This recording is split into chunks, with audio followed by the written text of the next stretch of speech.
I've said this for the last 4 or 5 years that the football in the state of Oklahoma is getting better and better, in our opinion.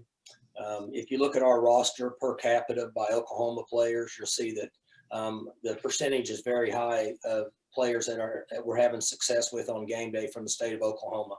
So we're very proud of that. We consider Texas, for the most part, in state.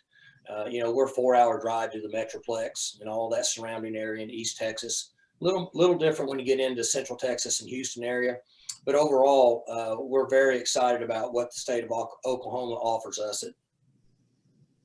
It wasn't an issue because it was the same for everybody. So we might have learned a lot in recruiting from a standpoint of in the future, it might be more feasible to be more virtual. Just like we're learning a lot of other things over the last 9 months with COVID. I think the one issue that we all struggle with is we didn't get to see them or their parents face to face. But I think that it was equal for everybody across the board. So I wouldn't say there was an advantage one way or the other.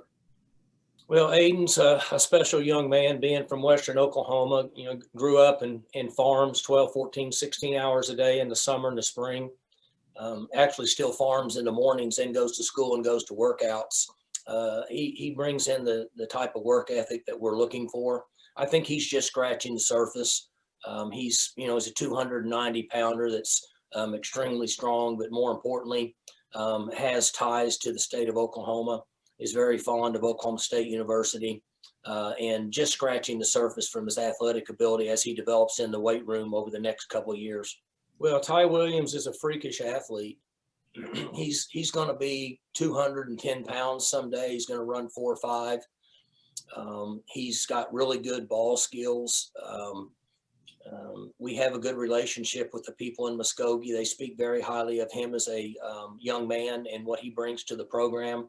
I called him several times this year and during the week, and he would be riding his bike to Wednesday night church, things like that. So I think he's a great fit here, but we have a lot of confidence and are very excited about his unusual strength, leaping ability, and ball skills for the multiple positions that he plays. We're very high on Oklahoma high school football. Calvin Bundage was a very moderately recruited player.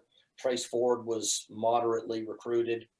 We offered Colin a long time ago when he was probably 195 or 200. He's close to 220 now. We see him as a guy that could potentially develop in Coach Glass's weight room like Trace Ford.